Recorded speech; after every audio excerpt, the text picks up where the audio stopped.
Hello and welcome to Movement Building from Home Week 2. I'm Chad, one of your hosts from Mozilla, joined by my co-host Abby today, and we're convening these calls in response to the COVID-19 crisis. We really want to bring people together for peer-to-peer learning about sustaining our activism and movement building work in these difficult and uncertain times. The calls are going to focus on running online meetings, that was week 1, practicing online community care, that's today, practicing self-care or personal ecology next week. And then the week after that, we'll wrap up talking about online community management. If you have any questions, you can, of course, reach out to us. You can check out the blog post announcing the calls. Lots of ways to stay connected with each other. And I'm sure we'll discover more as we go. With all that being said, I'll throw it over to Abby for our community participation guidelines reminder. Thanks, Chad. So just a reminder that in these calls, please be respectful, honest, inclusive, accommodating, appreciative, and open to learning from everyone else. Do not attack, dismean, disrupt, harass, or threaten others, or encourage such behavior. You can read our full community participation guidelines linked in the doc. I'm highlighting it now. And if any of these things happen, please report them to either Chad or myself. Our emails are linked in the doc. That's probably the best and safest way to reach us. Great. Chad. Yeah, thank you. Goals of the call today. As always in these calls, we want to make sure that we're able to check in with each other and hold some space to listen to each other, how we're feeling, what we're doing, and how it is working out. We want to share practical and effective ways to show care in online communities this week as well. And we want to think about, unpack, discuss a little bit the practice of community care as a dimension of accessibility, equity, inclusion, justice, welcomeness, those kinds of things. And first things first, just to get a little background knowledge activated and start off the conversation, Abby's going to lead us in an exercise to share some of our experience. Mm-hmm. Yeah, so if you remember last time, we did quite a bit of silent documenting during the call. So we're going to be doing the same thing. And this will be about community care. So we have a couple definitions for you in the doc. So our working definition is all the ways in which you show attention to and care for your community members across different dimensions of accessibility, equity, inclusion, and justice, from considerate meeting times to just compassion to standing in solidarity to hitting pause when things go wrong to take care of people first, etc. A bit more of a list and definition, but I hope that's helpful as you think through these questions. We've also looked at another definition from Heather Dockeray. Community care is basically any care provided by a single individual to benefit other people in their life. This can be in the form of protests, for which community care is best known, but also simple interpersonal acts of compassion. So with that, we're going to give you about 5 minutes to go through these two questions. So the first prompt is, how are you showing care to your community online? What has worked well? And the second one is, what challenges have you faced for your community during this time, caring for your community during this time? So we'll let you go into the doc.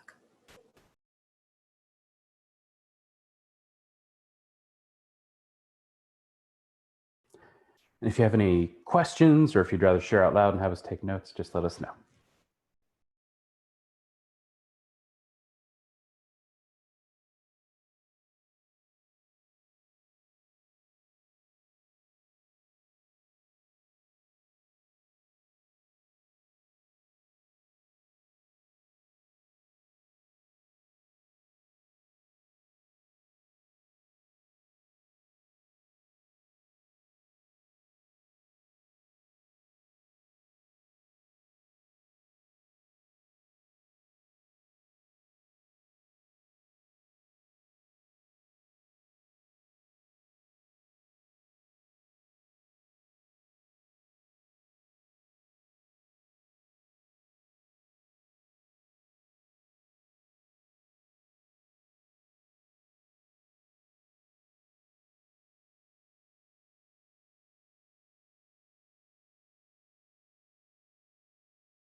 Welcome. If you've just joined us, we are on page 3 of our notes for today, responding to item number 4, your community and experience, sharing a little bit about ways we're showing community care online right now, things that are working well, and challenges we're facing in showing care online right now.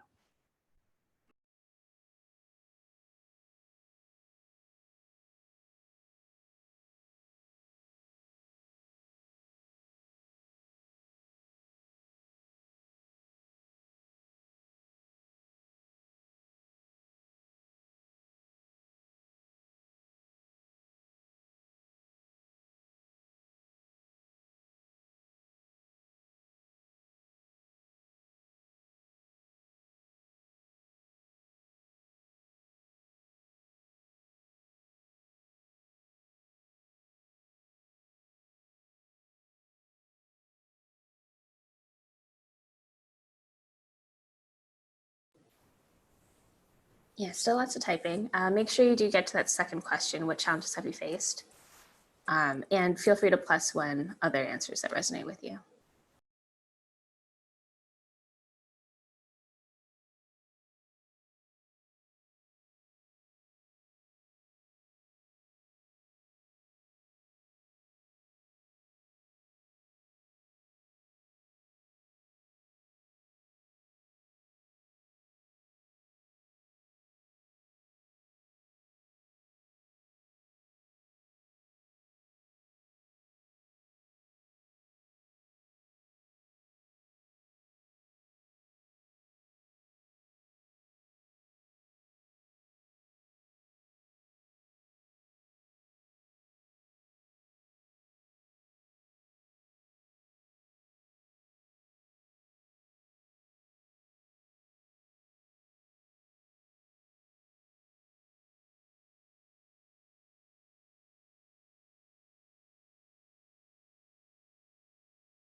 All right, things are slowing down a little bit. Give you 1 more minute to finish typing up this last sentence.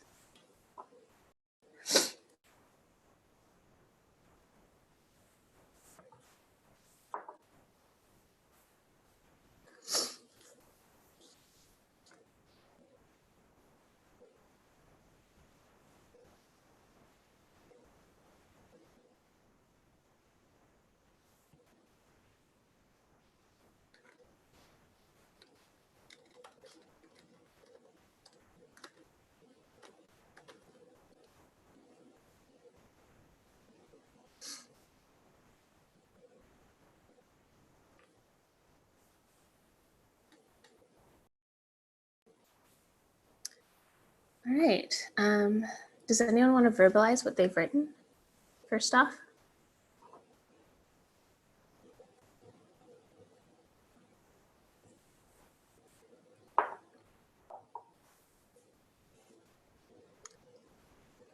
Okay, I'll go through and look at some of the more +1 ones. Yeah, one-to-one calls, emotional check-ins, facilitation of emotional space around COVID-19 for sure. A lot of +1s there.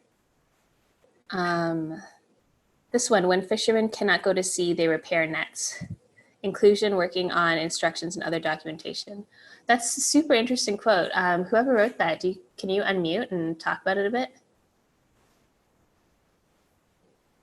Yeah, so that was me. Thanks, John. I guess it was like a really helpful thing for me to think about was like, if I can't do the thing I normally do, what's the most useful thing for me to do now? Both in terms of like changing what I'm doing, but also like, what's the big long list of things that I never get around to that are like important in the long term? Yeah, but I guess it can mean different things to different people. Yeah, for sure. That's a really beautiful way to think about this time. Yeah, thanks, John. Like that. And I'm seeing a lot more, yeah, Oh, sharing a sense of humor. That one's nice. Checking with individuals. Asking what the community needs, for sure. And this one's interesting, taking advantage of the fact that it's just as easy to contact a community member on the other side of the world as it is to contact community members based in Berlin right now. Yeah, there's a lot of opportunities that comes up this time. Honesty, yeah, I'm gonna plus on that one. Don't pretend that you're getting along better. It's okay to feel bad and talk about it. And this one got a bunch of plus ones, taking the time to ask people how they're feeling in these particular times at the beginning of weekly meetings, during virtual coffees, by emails, etc. Also ask if anything is more challenging than usual and trying to find solutions that would improve. Yeah, for sure. And that's something we've tried in our opening questions during this series, asking how you're doing, along with a bunch of other questions, but we did want to make sure we can somehow check in with you all. Cool. Anyone want to verbalize something before I move to the challenges section?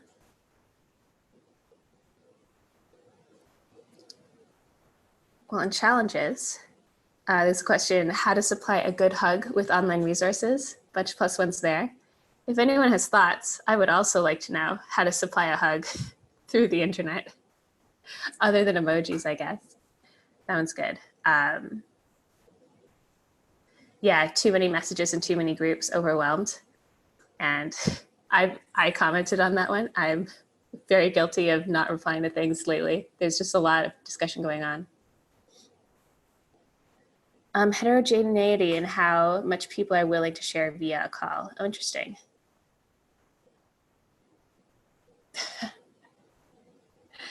Hope you're safe and healthy enough already.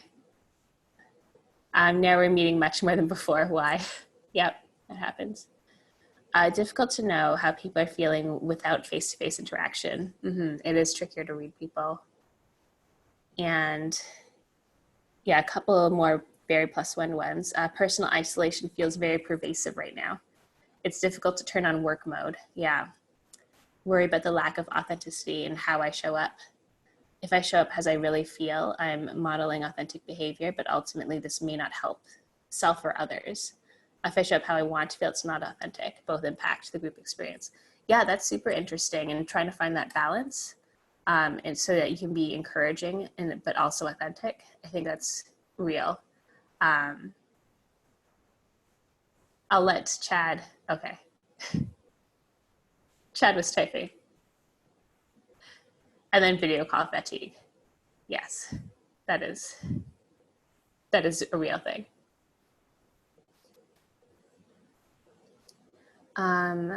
With that, and maybe to help answer some of these questions, I know Chad's still typing, I think we should move on to Chad. Yeah, absolutely. Thank you very much. So we're going to talk a little bit about our approach to practice community care online. This section is only called How to Practice Community Care Online because we anticipate lots of great input, feedback, and ideas and questions from all of you as well.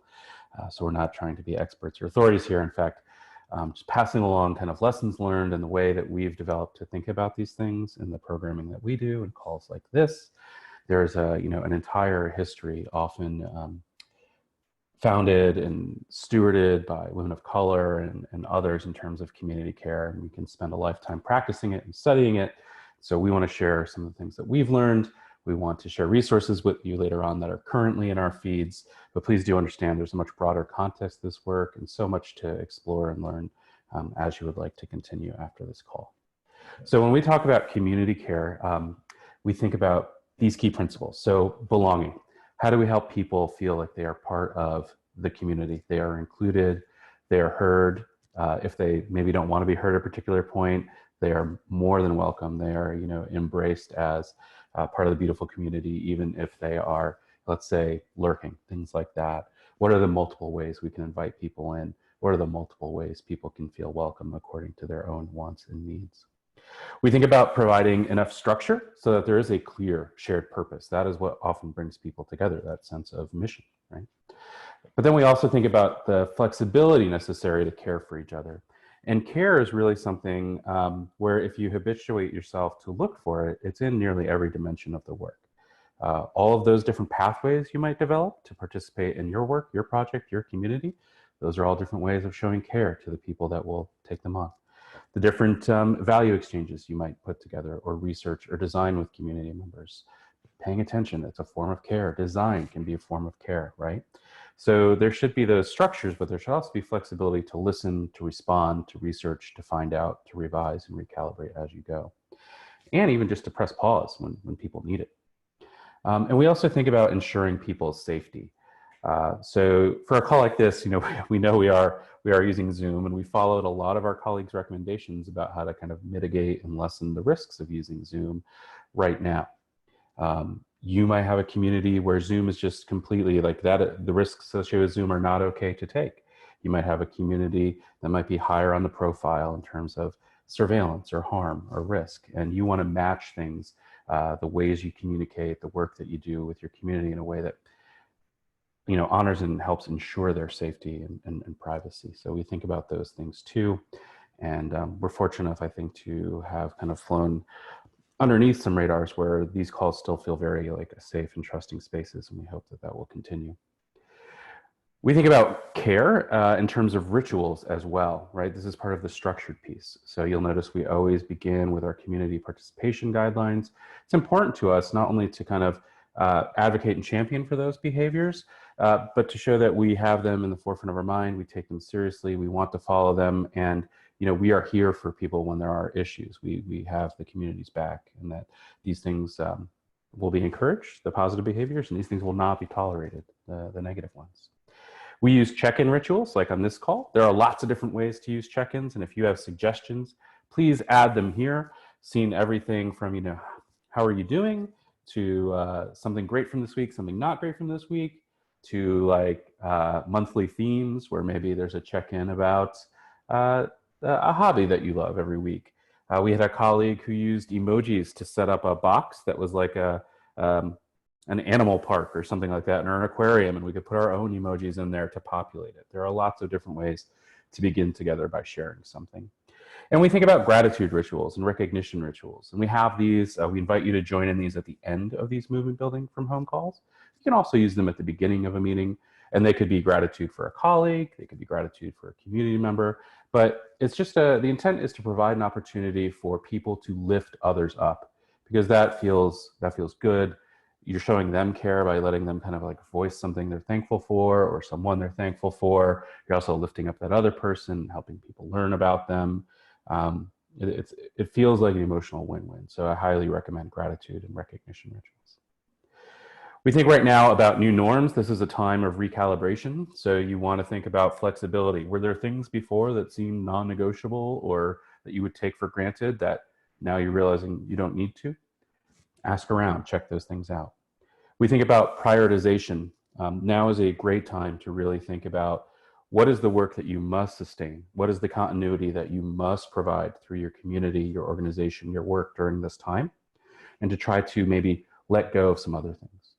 It can be a notion, an aspiration, an ambition to get back to doing all of the things that you were doing, a few months ago. But right now might not be a time to carry all of that if there's the one thing that you must ensure, and if it will help people to unite around that mission-driven piece and to let go of some of the things that maybe would overwhelm them right now, please do that. And then personal ecology and self-care. We'll talk more about this next week.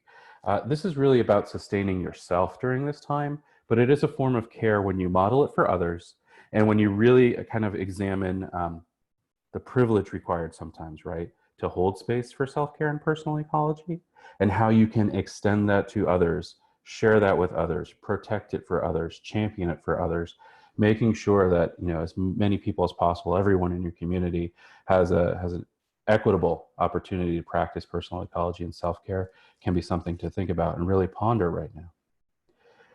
We also think about mutual support and resourcing, and not just links, but other things you might pass along, share, and redistribute at this time.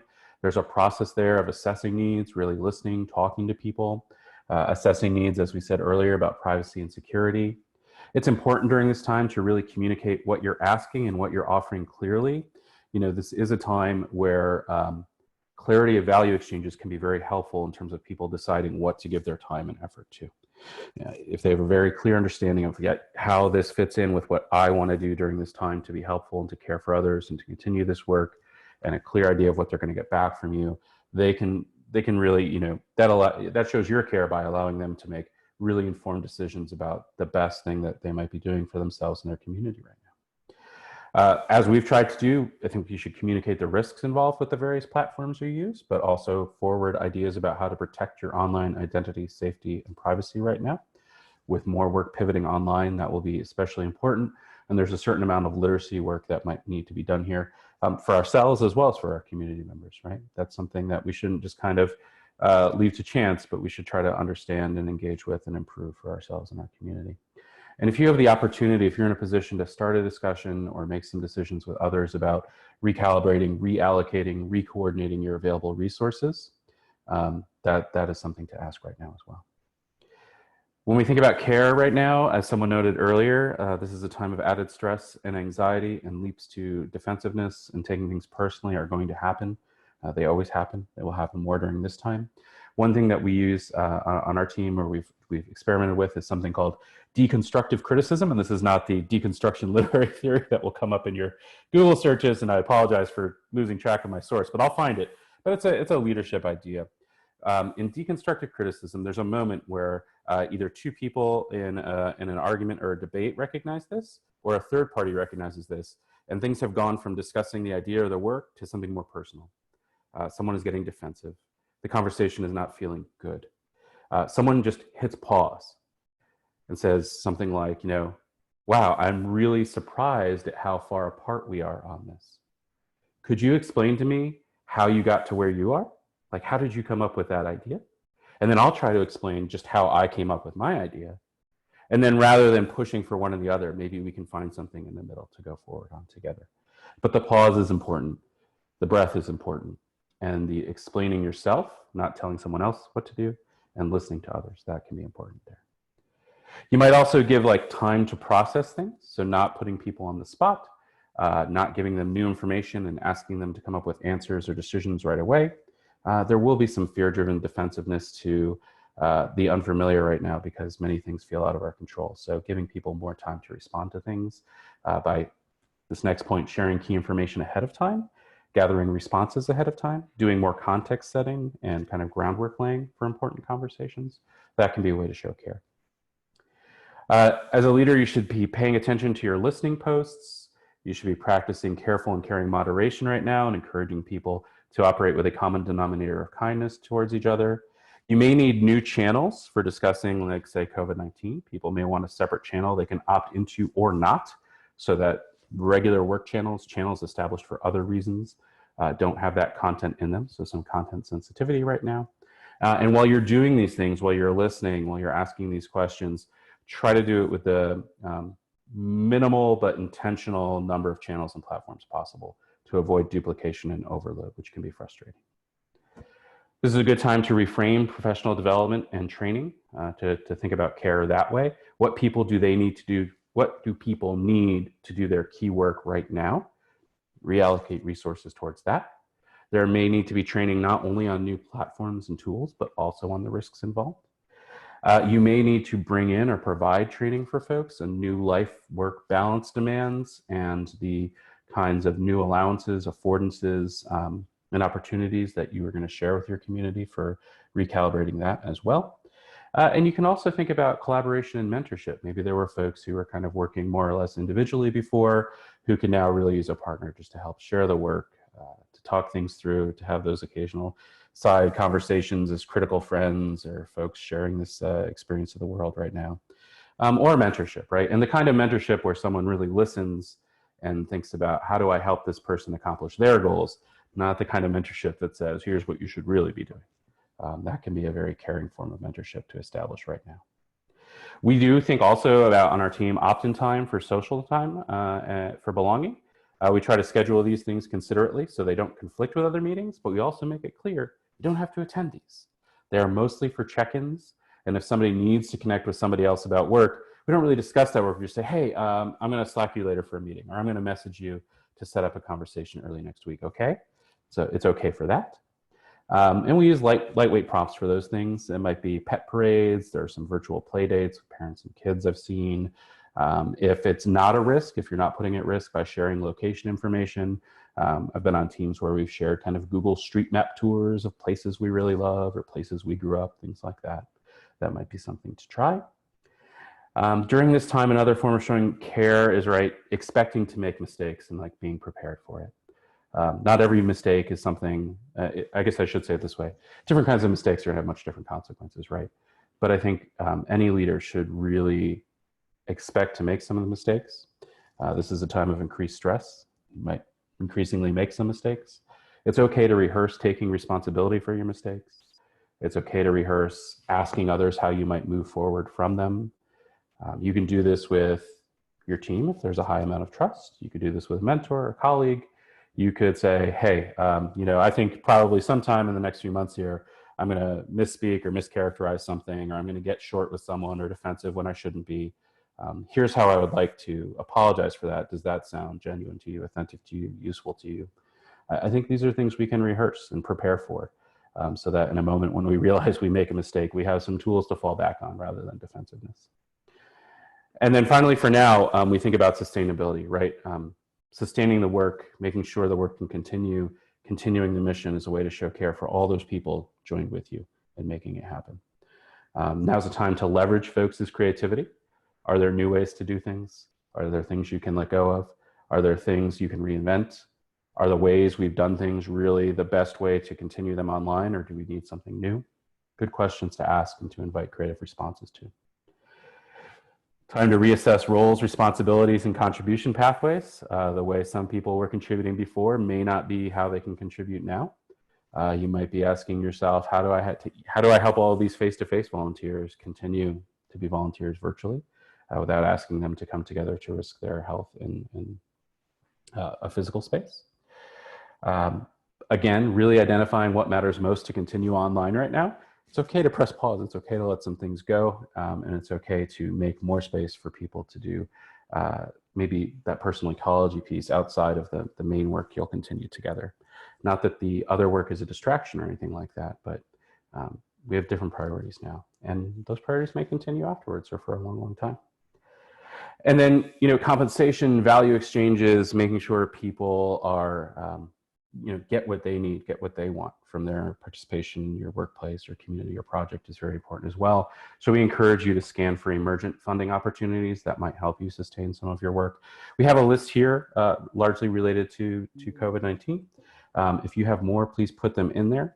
And some of these are for science, some are for all kinds of innovation. But if you check them out and something looks interesting to you, I'd encourage you to, to try just to see what happens, to see if going forward there are ways to ensure the continuity of your work financially as well is very important, and really invite other ideas there and contributions. I think I only went over by 1 minute today rather than 3 yesterday, so I've met my goal, and we'll open it up for questions and answers.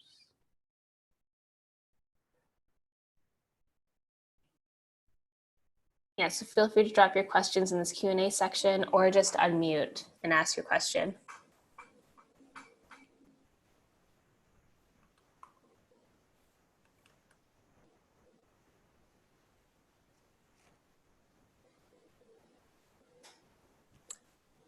Chad, can you talk a bit more about rehearsing the mistakes, your response to mistakes? Yeah, absolutely. So one, I think there's something that I have experienced commonly, and that I've seen many people do this, and I used to do this myself. So let's say you are working with a group of women or working in a mixed group, and you or somebody else is always using a phrase like, hey guys. Lots of people do that. Lots of people are working on it. It's a very small one where when I realized I wanted to stop doing that, I just came up with, I don't want to say wrote, but I came up with something like, what was this? Oh, I'm sorry, I shouldn't have said guys. I know that's incorrect. Let's move forward together, everyone. Sorry. And just each time I did that, I would stop and do that. And it was like a mental bookmark or place marker for me, like did it again, did it again, did it again. And if I wanted to, I could keep a frequency count to mark that down. But in some ways, for relatively low stakes but important things like that, That's a good way to practice. You might have opportunities where you realize you missed a key stakeholder, or you got so excited about a piece of work you just did it, even though that's really somebody else's role and responsibility, and like what was motivating them right now on your team or your community or your project. Or you might make like a very big mistake, and in those cases, rehearsing pause, like, oh, I think I just made a big mistake. I'm sorry. I want to stop.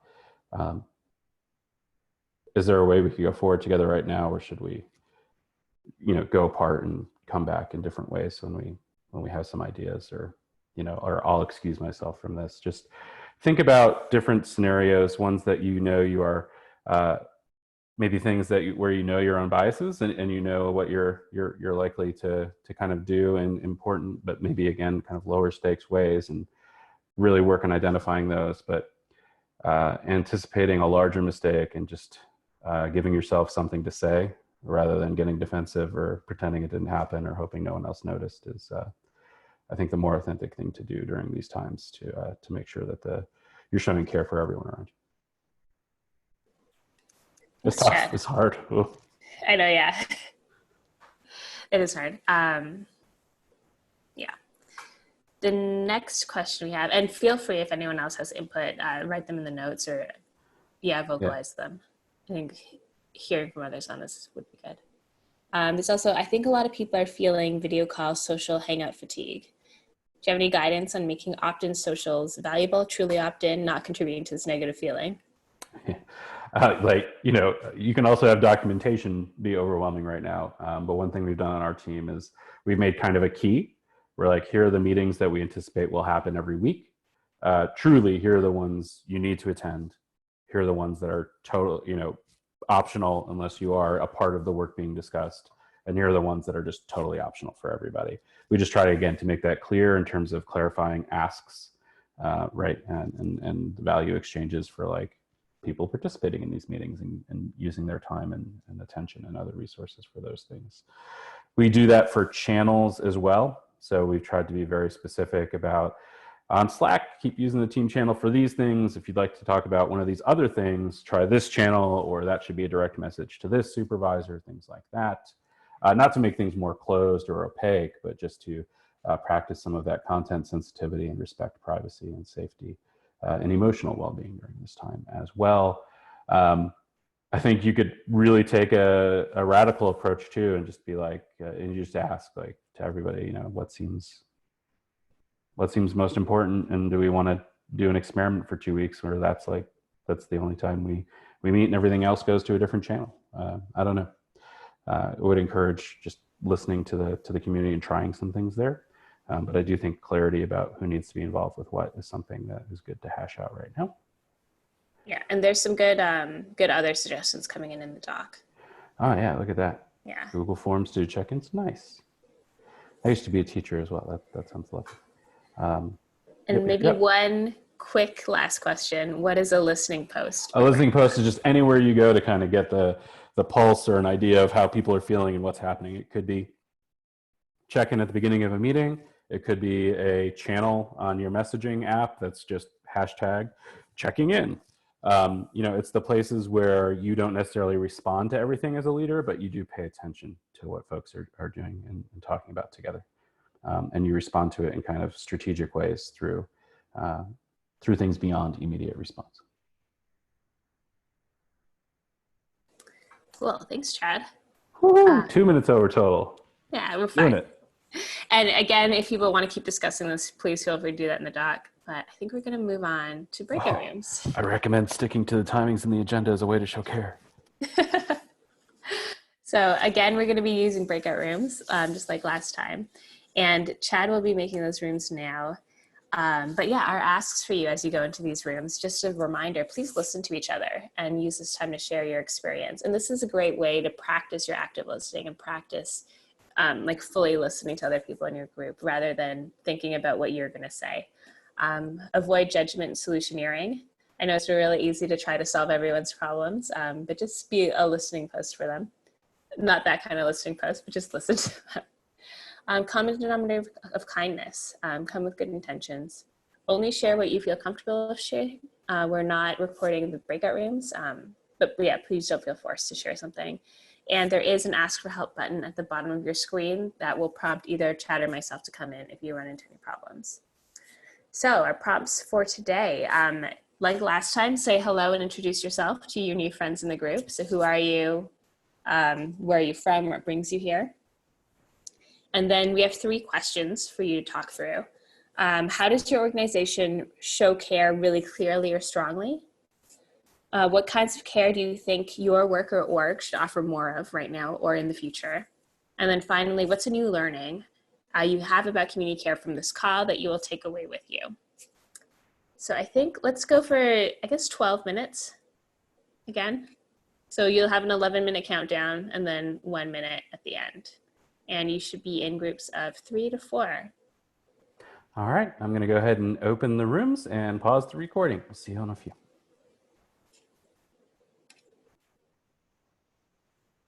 And welcome back from those breakout rooms. We are very eager to hear what you talked about in terms of showing care, challenges facing you, things you might take from this call. So we are near the bottom of page 8, middle of page 8. There's a highlighted section called Shared Insights. And under those notes, I wonder if there's just something you really noticed from your conversation. If you could share one thing and plus one thing in the next 3 minutes or so, that would be perfect.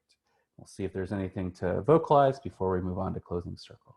But please share one thing that struck you from your conversation and then plus one something that really resonates with you as well and seems powerful to you.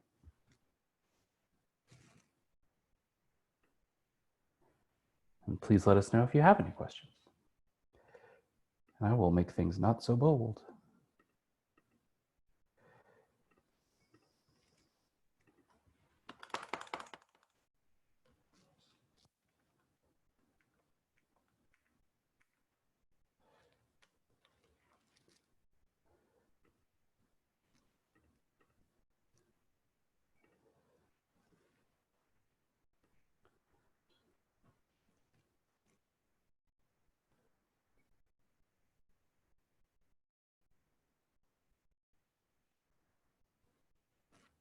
They're great, thank you.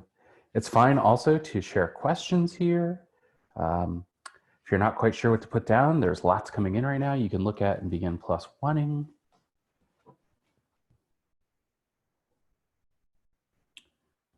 Cool. Yeah, structure as a form of care is coming up. I think that's really important, especially when you co-design those structures with others. Yeah. Balance between providing structure and unstructured virtual opportunities. That's something we think of a lot on the MozFest team for virtual and face-to-face gatherings. Like, how do you provide that kind of structured programmatic opportunity people will come to, while also ensuring there's space for personal check-ins, connection making, networking, those happy collisions. How do you do that virtually is a question we're really challenging ourselves to find answers to right now.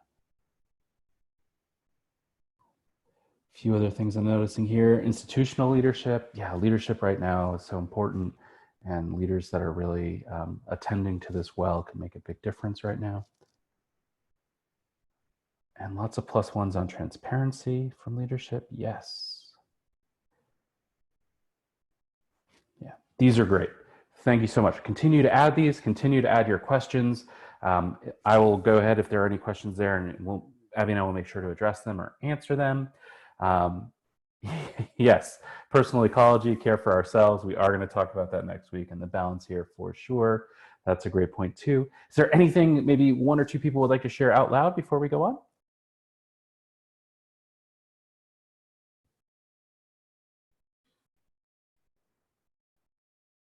All right, well, these are wonderful. Thank you. Keep them coming. Keep plus oneing things.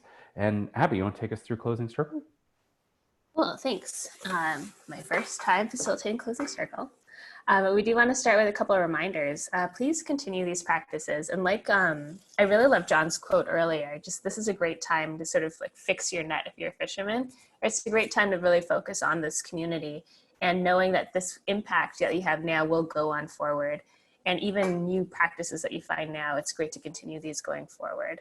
It's a great way to establish that bit of structure that you might need. So please continue these practices.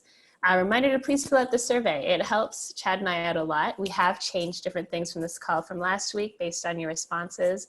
And we do change things between the different times we offer this call. So please fill that out. We really do listen to that, and we do incorporate your feedback. And it helps us show the value of this call and that people actually need these kinds of calls so we can continue offering them. And please add your own reminders here. So if you have any reminders for this group, please throw them in. If you're running some sort of event or something that you want input on, please put them there. Shout outs and thanks. This is a place for you to thank some people in your community or thank each other from your breakout rooms. This is a nice way to show some gratitude. And, oh, had to leave early, internet gave up. Well, thanks for joining us, Edwin. Sorry about your internet. And then request for peer assists. If you need any help with anything or you want someone to review something you've written or join a call or contribute to your project, this is a great place to put your peer requests. We do try to highlight these also in like our Slack channel if there's a real peer request that you want people to take a look at. And then we have a bunch of resources here. We've collected these, and like Chad was saying earlier, there's a deep history of community care. This isn't something that Chad and I made up, but a lot of people have been working on this for a long time. So we do hope these resources will be helpful to you. I do really like this Listening to the Edges interview from Matt Thompson with Akaya Windwood. Oh, wow. I'm a little tired this morning, but Chad and I both went through Rockwood training with Akaya a few years ago, and that's shaped a lot of our thinking around this. So it's great to see this interview with her. And there's a lot of resources around the COVID sustaining and things around resilience. And please add more. If you have your own resources, please do that.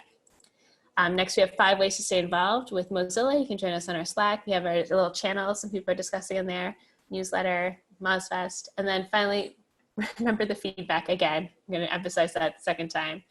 Please take a couple minutes to share your thoughts. And we're ending a couple minutes early, so you have time to just sit and fill out the survey, please. And I think that's all it is for Closing Circle. Next week, we are doing personal ecology or self-care. And then the final week, we'll be doing community management, some more of the operationalization of this. And Chad, anything to add? Continued thanks for your participation. Please, if you find use in these calls, continue to invite others to them who might also benefit from them. Let us know how the work is going on Slack. Let us know how the work is going on next week's call. And if we can be of other help, don't hesitate to reach out just to talk shop if that would be useful to you as well. And we'll see where we can make the time to have those conversations as well. And please complete that survey. It really does make a difference and helps us show our care for you. Awesome. Well, thanks everyone. Thank you all. Bye. Bye. Thank you.